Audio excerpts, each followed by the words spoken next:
Bienvenidos una vez más y vamos a continuar con nuestra clase de los espacios vectoriales que están provistos de productos internos.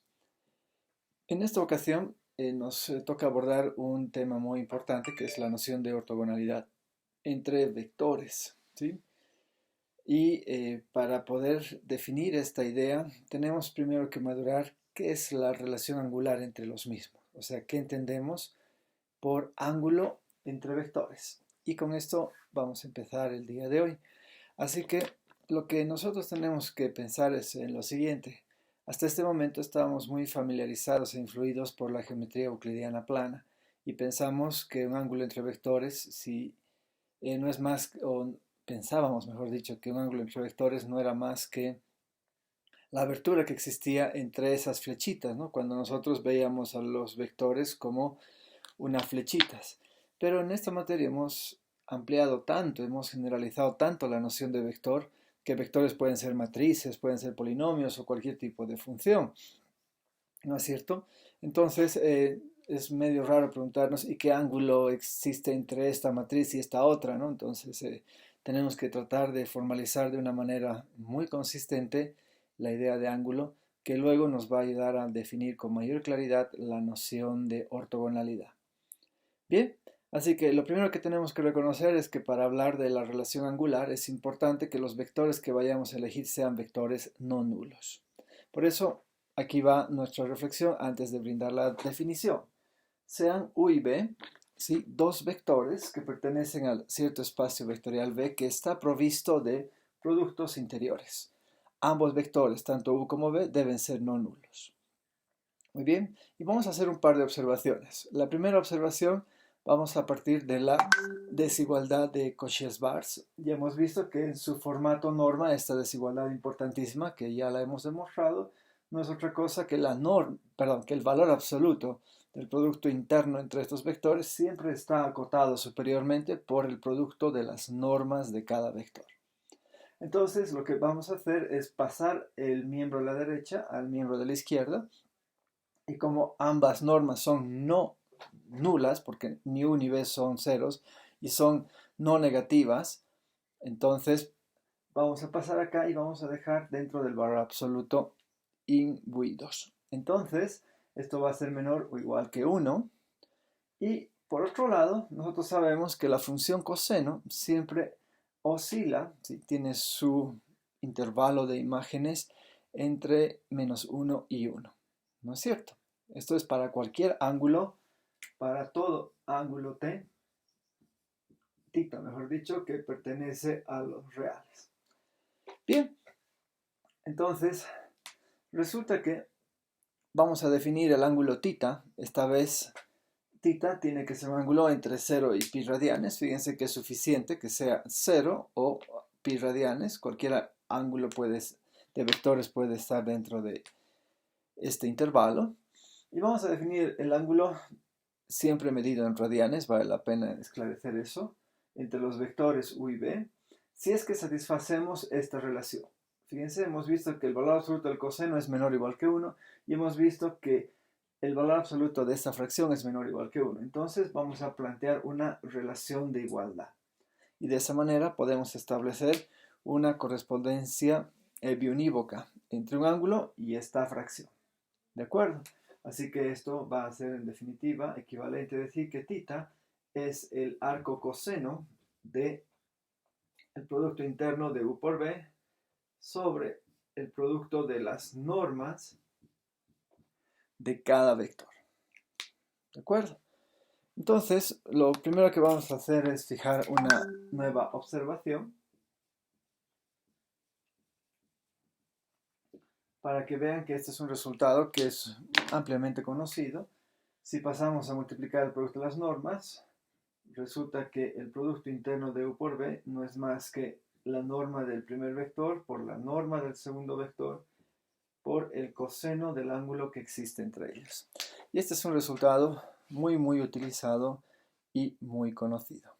Muy bien, así que inmediatamente presentemos un ejemplo para que podamos nosotros ilustrar cómo encontrar el ángulo entre dos vectores.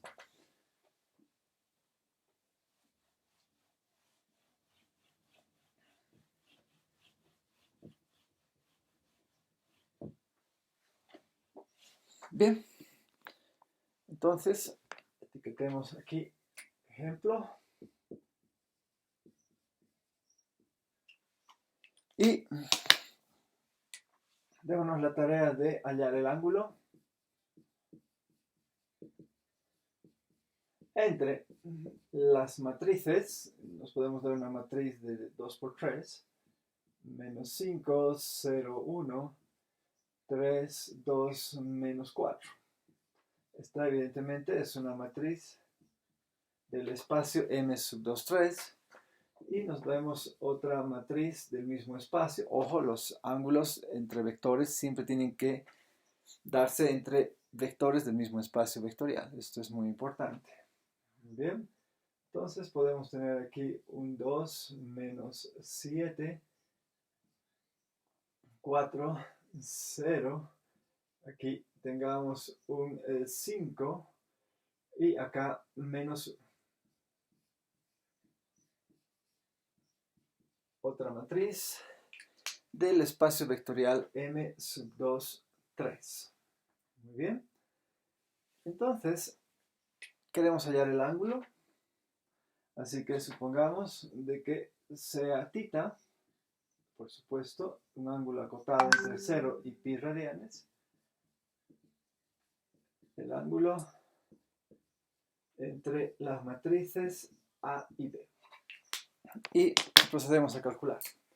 Hemos visto hace un momento de que θ no es más que el arco coseno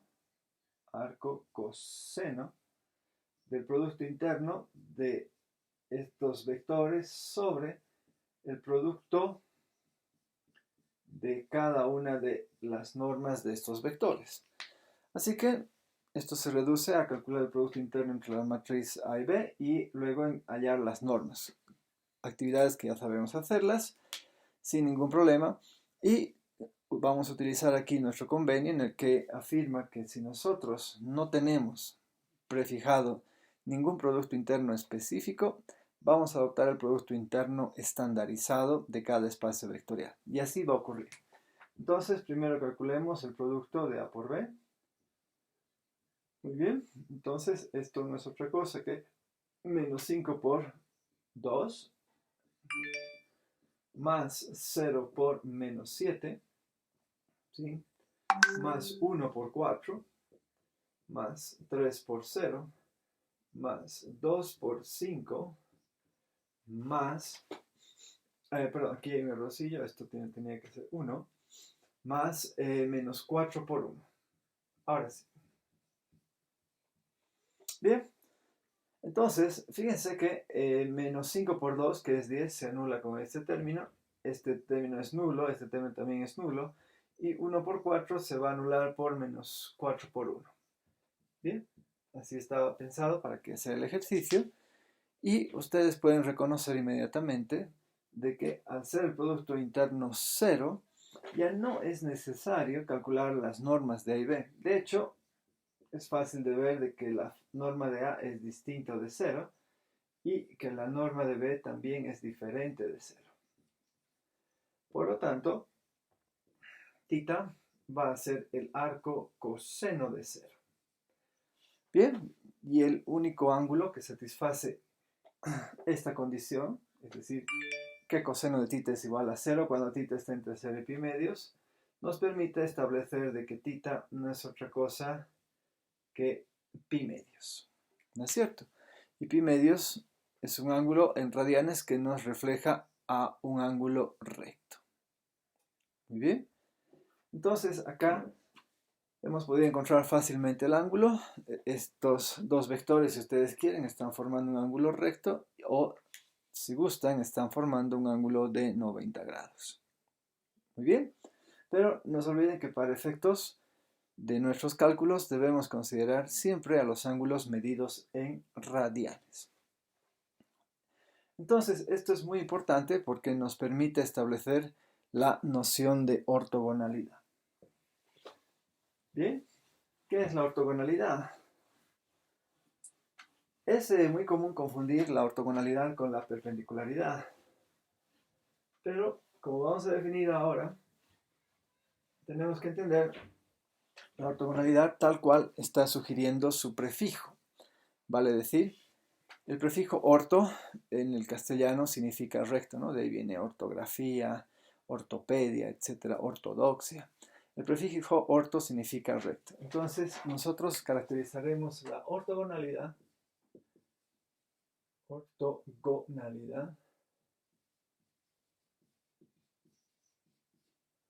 siguiendo esta misma idea. Entonces, diremos que los vectores no nulos U y V del espacio vectorial V, que también está provisto de productos interiores, mejor pongamos así, son ortogonales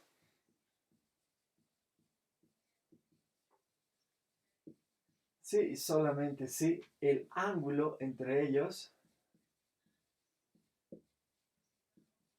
es recto. ¿De acuerdo?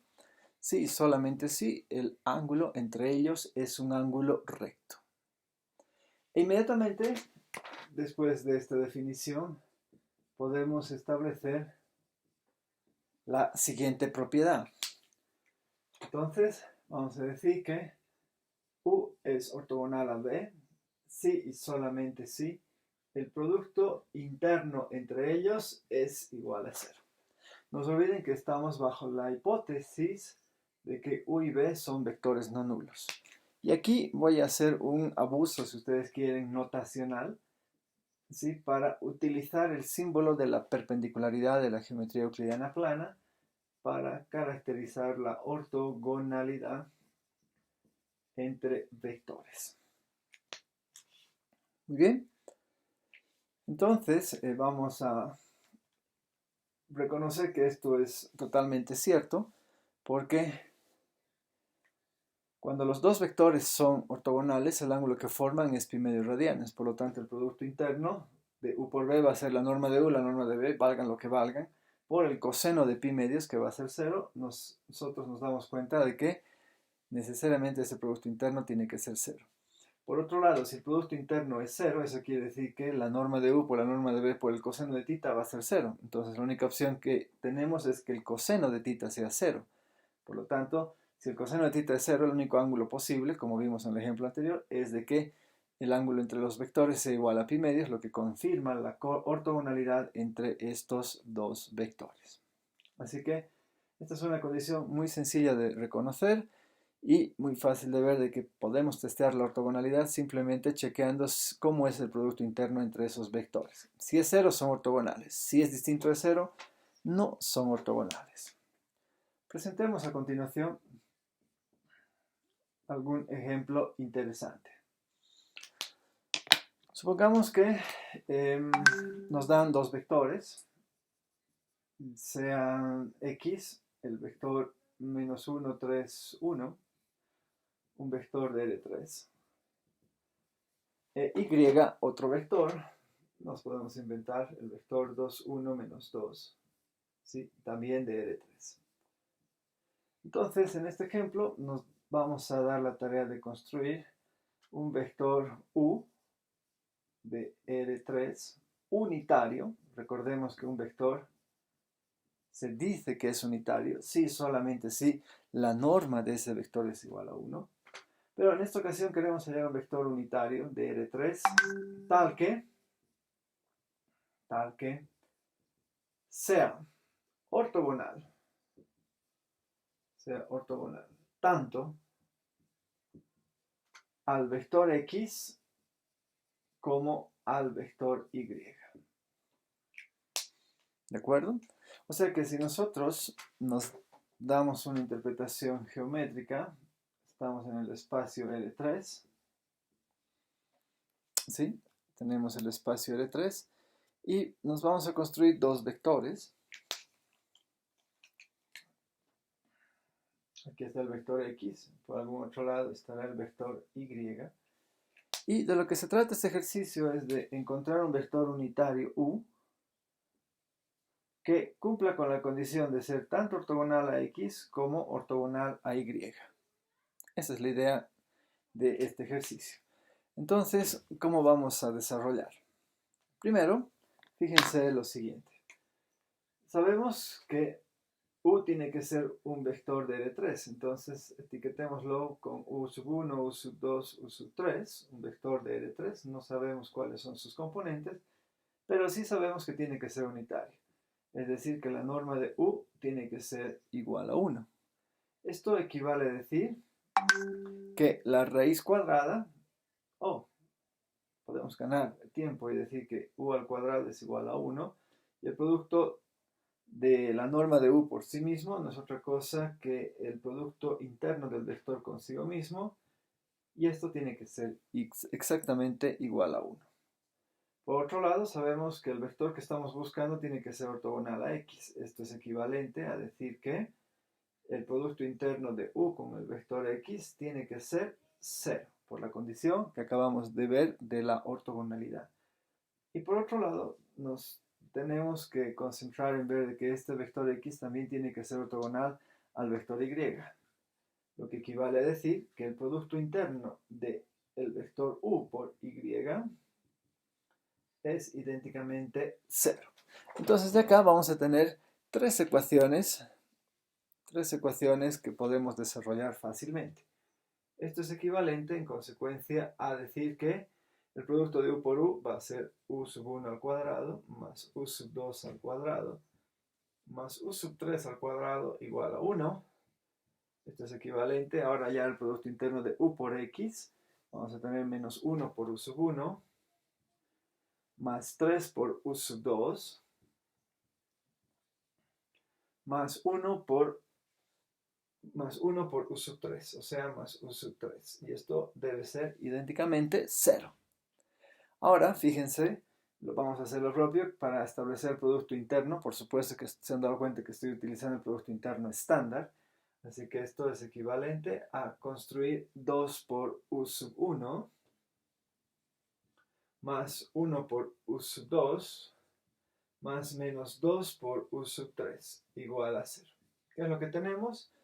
Un sistema de ecuaciones y evidentemente no es lineal, y la no linealidad se da uno cuenta porque aparecen potencias cuadráticas en las incógnitas de nuestra primera ecuación.